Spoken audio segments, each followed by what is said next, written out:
आज नैनीताल में उसकी ज्वाइनिंग थी। आज सुबह मैं उसे लेने आया तो उसने दरवाजा नहीं खोला। मैं किसी तरह से अंदर गया तो देखा कि वो अपने कमरे में नहीं है। आसपास भी ढूंढा लेकिन कुछ पता नहीं चला। मैं जानता हूं ये उसी बुरी आत्मा का काम है। प्लीज कुछ कीजिए साहब, वो बेचारा अभी नौजवान लड़का है। जब आपको मालूम था कि क्रिसमस से एक दिन पहले ऐसा 2 बार हो चुका है, तो फिर आपने उसे यहां रुकने ही क्यों दिया? क्योंकि मुझे लगा अब सब ठीक हो गया है।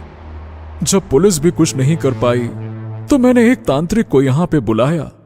उसने कुछ मंत्र पढ़े और ऊपर वाले कमरे में ताले पर एक लाल धागा बांध दिया।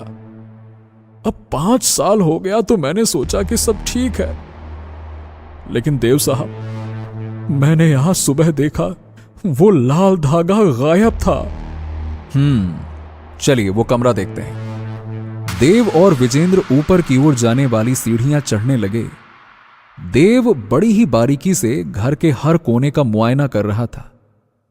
उसके मन में एक साथ कई सारे सवाल चल रहे थे। उसने विजेंद्र से पूछा, इस बंगले के बारे में कुछ बताओ, इसका मालिक कौन है?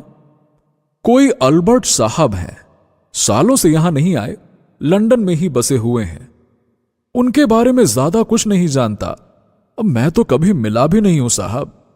इस बंगले की रखवाली करने के लिए हर महीने वेतन मिल जाता है बस।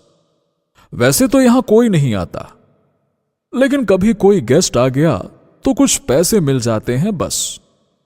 देव और विजेंद्र के कदम ऊपर वाले कमरे के दरवाजे के सामने रुक गए। देव ने उस दरवाजे को बड़े गौर से देखा। उसने अपनी आंखें बंद की। ये देव अपनी आंखें बंद करके ध्यान लगा रहा था और कुछ ही सेकंड्स के बाद उसने अपनी आंखें खोली और अपने बेहद खास फैंटम कॉर्ड से बने लॉकेट को गले से निकाला। और यह कोई मामूली पत्थर नहीं था, बल्कि इसमें एक दिव्य शक्ति थी। देव ने उस लॉकेट को दरवाजे पर रखा और वो पत्थर खुद ब खुद चमकने लगा। विजेंद्र यह देखकर हैरान था, उसकी समझ में कुछ भी नहीं आया। ये ताला तोड़ दूं साहब?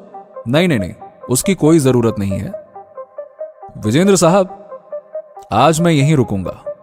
आप घर जाइए और बेफिक्र होकर आराम कीजिए। विजेंद्र कुछ देर तक सोचता रहा।